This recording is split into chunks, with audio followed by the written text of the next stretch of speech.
on Take a Look. The Empire cannot win. The Force is strong with our lineup. Andor Season 2 finally here. So we're going deep undercover with the cast and crew. And yes, Cyril still weirdly intense. There's a future here for those who dare. Plus, Diego Luna takes us back to where it all began. Before rebellion, before hope, before decent Wi-Fi. You're asking me to do something against the Jedi Code. Speaking of origin stories, Revenge of the Sith is back in theaters for the 20th anniversary. And because nothing says family fun like lava, betrayal, full-blown Sith rage. All who gain power are afraid to lose it. We're catching up with the godfather of the galaxy himself, George Lucas, to talk about the highs, the lows, the Jar Jar of it all.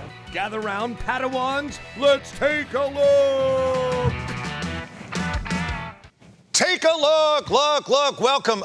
Look, you might be frightened right now that this is going to be all Star Wars, and it is, but take a look today. We're talking about Andor 2, and I tell all of my friends, whether you like Star Wars or not, you're going to like this. This is Star Wars for grown-ups. Speaking of grown-ups, he hopes to be one someday. It's the world-famous comedian Steph Sanders. Hey!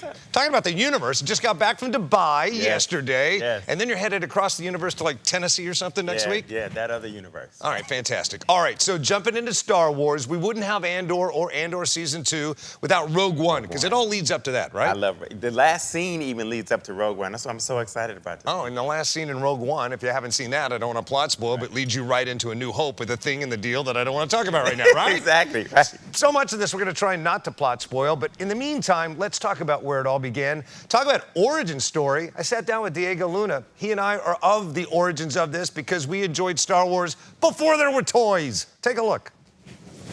This world is surreal, you know. Toys come out before the films come out now. Yeah. Like the toys came out 2 months ago, and the film is not even out. So my kids and many friends at school play with my action figure. Yeah. Well, see, this generation, they have no idea how good they have it. When the original movie came out, the next Christmas, all I got was a piece of paper saying that I was going to be getting Star Wars toys. I had to wait 2 months to get my Darth portfolio that I ordered.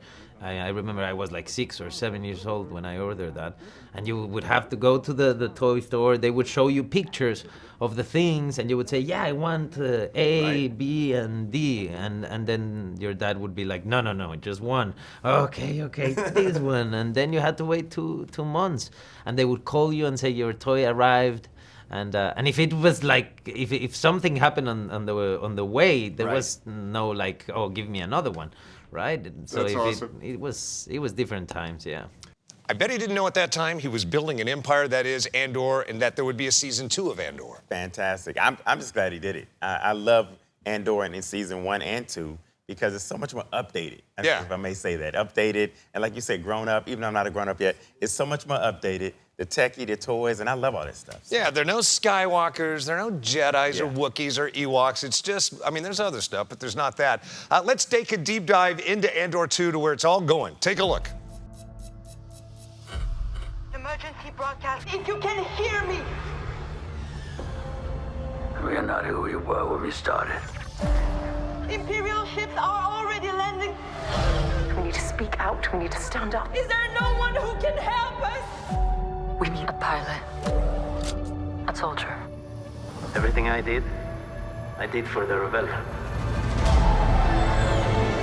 Revolutionary movements are spontaneously happening all over the galaxy.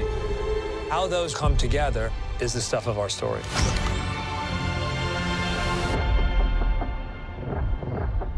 If Season 1 laid the track, then Season 2 is the juggernaut. The Empire cannot win. Well, they haven't won yet. We're building a real army. The rebellion's everywhere now. Galaxy of opportunities. The insurgents have weapons at this point. We're counting on it.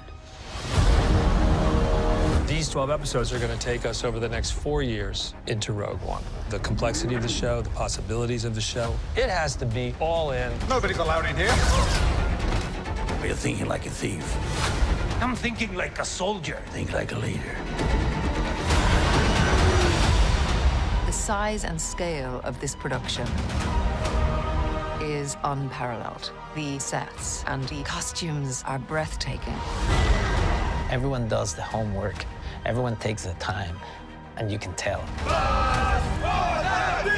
Proceed. This is it. This is what you live for. It's human.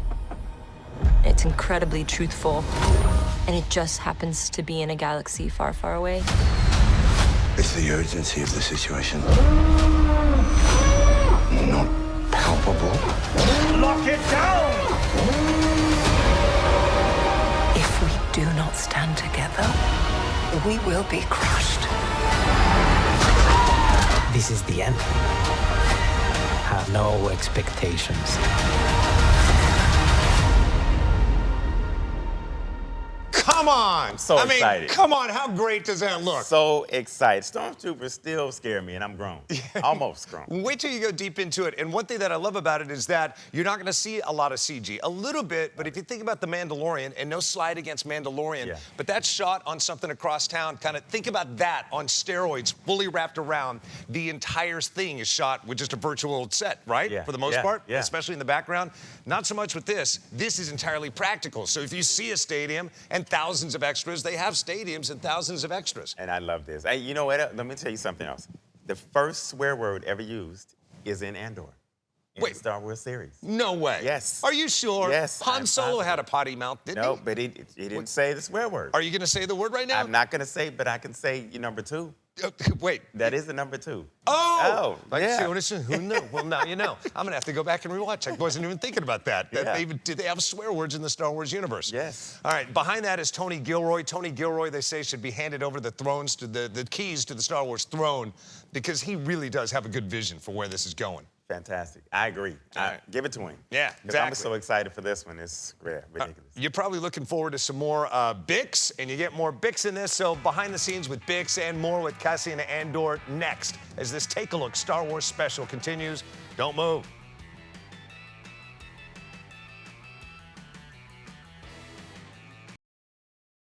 Hey, welcome back to the Star Wars Andor edition of Take a Look. The world-famous comedian Steph Sanders. Where do we find you?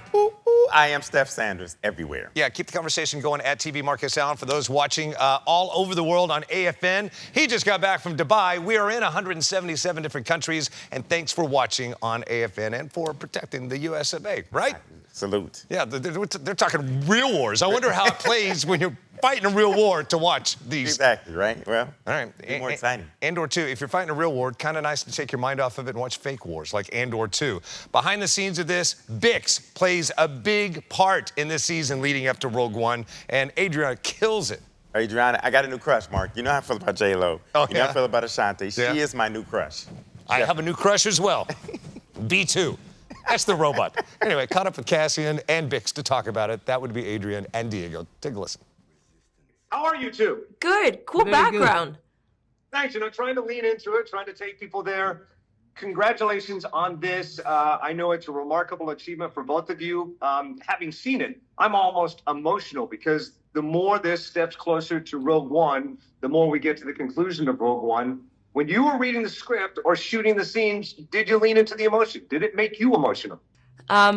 It did. It certainly did, because the closer we would sort of get, it was sort of the closer to the end, and the closer I got to sort of say goodbye to this wonderful cast and crew and to Bix. For me, it was different because I had to put my feelings away. You know, it's the character doesn't know what you as audience and me as a performer know, right? The character doesn't know Rogue One is gonna turn to be what it is, and that decision will come. You know, he talks about it many times in this season. You know, It's true, and you know, Tony had said both about Rogue One and season 1 of this that this is truly Star Wars for grown-ups. And having seen season 2, I can tell you even more so. Can each of you pile on that? Put that in your own words. Well, it's a drama piece that just happens to happen in a galaxy far, far away. I think you say for grown-ups, but it's you know, I think Tony really hones in on people, on each and every single one of these characters, and it's about relationships and it makes it more grounded because you're really understanding who these characters are, and when they're making these decisions or going through these circumstances, you feel for them so much more because you know who they are. It's not event sort of driven, it's very much character driven. As I read through some of the notes that I took while watching it, I'm looking at some of the lines that are being said, some of them highly technical. Who flubbed the most lines between the two of you? Oh, Me. No, me. I know me for sure. I think both. Yeah. Yeah. But this is the room where the Where the messing of lines was like. This just is an you got the ongoing two thing. actors that messed up the most lines in the whole show, probably. You know what? And Tony doesn't write easy lines, you know. You I'm saying. To find the rhythm of the lines takes time, you know, and to learn it with that rhythm. And man, I think in Spanish, and I'm translating to English.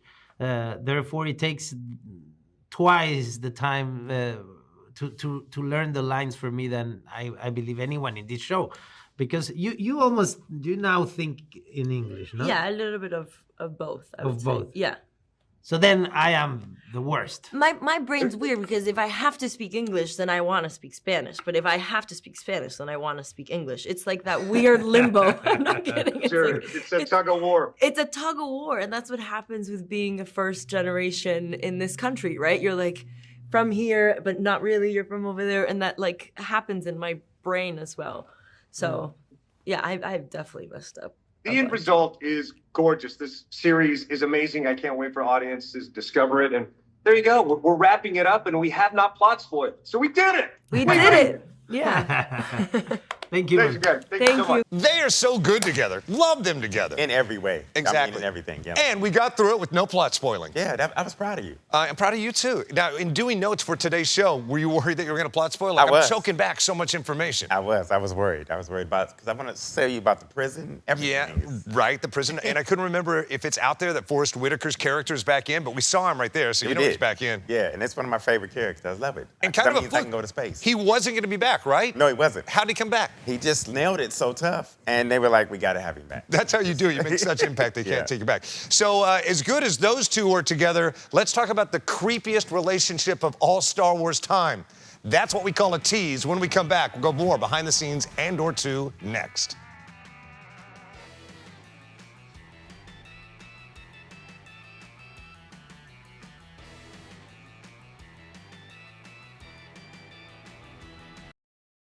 Hey, welcome back. It is Take a Look, a pretty much all Star Wars episode because Andor 2 now playing on Disney TV Plus. And on the big screens, this is a deep tease later on in the show, Episode 3 back in theaters. Wait, I'm so excited. That is awesome. Stoked for this. Even my kids who don't like Star Wars are stoked for this. Exactly. All right, so just moments ago, we had Bix and we had Cassie and Andor, like a power couple, if anything, in this universe. Now let's talk about a creepy couple.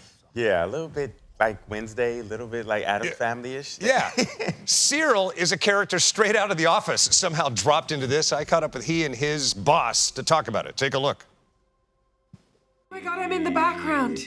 I'm in two places at once. Wait, no, look. You can't be two places at once. That ruins everything. I can. That's how good I am, Mark. That's how good I am. Oh my God, I love that background. You are good. Shout out to yourself. Thank you. You're amazing in background. You are amazing. You crush it every scene.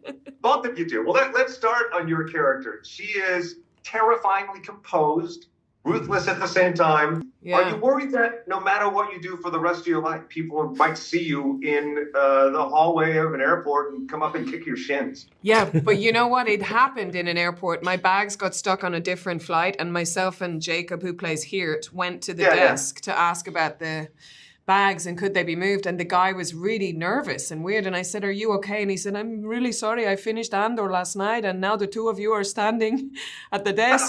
And I was like, great, and he got my bags. Am I in trouble? But he got my bags. He went to all this trouble for the two of us. Then so it's happening already and I'm good with it.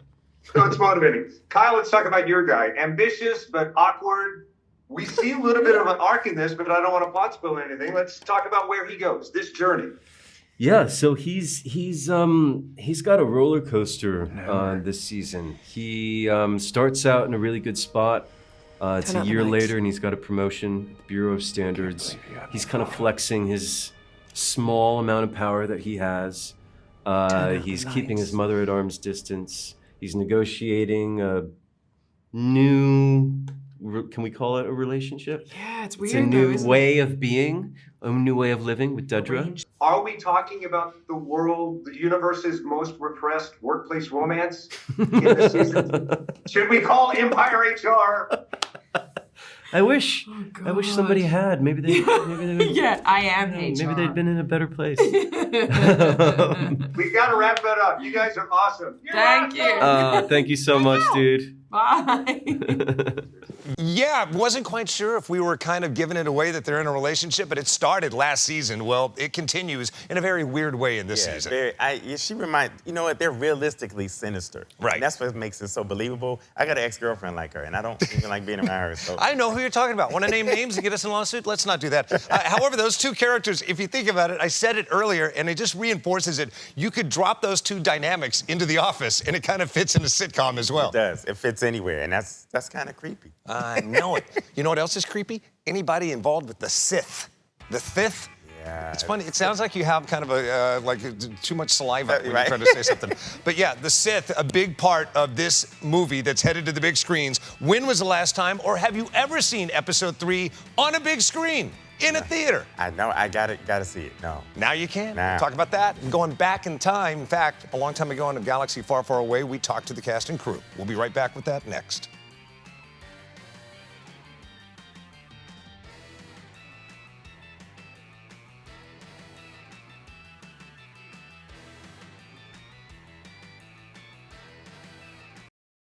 Hey, welcome back to Take a Look. It's pretty much an all Star Wars episode. Don't mind us while we nerd out. We started off talking about Andor Season 2, now playing on Disney TV+. And by the way, if you're not a Star Wars nerd, that's probably where you should start, because it's good Star Wars for people who aren't into Star Wars. Exactly. Start there now. Like I said, my family, my kids are never into Star Wars, and they love this show. So. Before we move on, you forgot to tell me. I guess we've already moved on. Let's move on and talk about Revenge of the Sith. It is now in theaters. Seeing it on a big screen is such a joy, and you can. I'm going to see it in IMAX. Gotta see it big. Absolutely. A long time ago in a galaxy far, far away, I went up to Skywalker Ranch and I sat down with Hayden Christensen, Anakin, and I sat down with George Lucas himself. So I've always wondered, is he a good interview? He's fascinating because he's a genius, right? But at the same time, he both seems like he's bored with himself and like he took a little too much NyQuil. Take a listen. Train yourself to let go of everything you fear to lose. So I'm sitting next to this middle-aged guy watching the moment where the transformation is complete and the suit gets married to Anakin, or to Darth at that point, and the helmet is attached. And this guy is practically weeping because it just looks so cool. It's one of the great movie moments, I think. You know, a lot of fun for me to get to do, but to watch it on the big screen, you know, you have a very emotional reaction to it. You know, we've been waiting to see Darth Vader for a while, and and the way in which it's presented is just badass.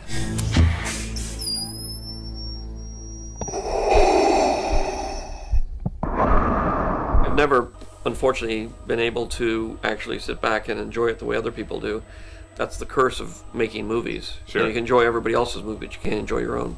I kind of know the answer to this already, but for the people who don't follow every nuance of the saga, they want to know, did you retrofit this to fit into Episode 4 and to lead in beautifully into Episode 4, or did you have the story mapped out from beginning to end all Well, along? again, it was like an 8-page backstory, which ultimately isn't really a story. It's basically a series of profiles on the people and who they are, where they came from, what they did, how they got there. Sure. Because I started in Episode 4, and so I had to do this backstory, and then there was a lot of exposition about what the Empire was, how the Republic got taken over, and that sort of thing. So when I went to go back, I did have this kind of background, but it wasn't really a story, so I was a little nervous about doing it, and I was nervous about stretching it out into 3 films, but I felt it had to be done that way in order to get the full impact of the story. But the actual connections and everything, I mean, you know, if you go back to the original novel, it sort of summarizes these 3 movies. Sure. The end of the war is near. Destroy the Sith We must. I am going to end this once and for all. The Republic will be reorganized into the first galactic empire.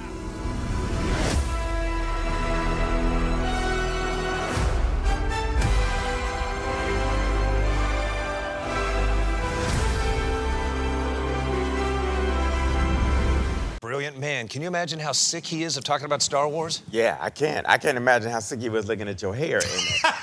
What? I know I don't have any hair. For you to say something. But what in the Hobbit extra, Wicked extra, Rod Stewart was that? I was going through one of many midlife crises, and I think I was flat ironing my hair to look like somebody that was on American Idol at that time. Rita Al Sassoon loves you. It's been a lot of misses. Someone said, hey, is that Wookiee armpit hair? What's going on up there? All right, so how do you explain to people, because we talked about Andor leading right up to Episode 4, A New Hope, the 1977 original movie, right? Yeah. Well, what we just talked about, the Revenge of the Sith leads right up to it too. So how do you explain that these two movies are about the same time frame? Well, I mean, it's like something that happened, part 1 and part 2. It's sort of like you just say, hey, it goes up to this point, and you got to watch the next one and go from there. It's like Episode 4 is comedian Steph Sanders, and someone's approaching you from this way, while at the same time, someone's approaching you from the other way. Those are the two movies. Exactly. There we go. What else do you want to say about my hair? Is there more time for goof on my hair? You never want to see that again. I got to get counseling just because Chewbacca of the hurt had a son. Why you? All right. Hey, keep watching. Take a look. If you're watching on YouTube, don't forget to like and subscribe and be good to each other. Peace out.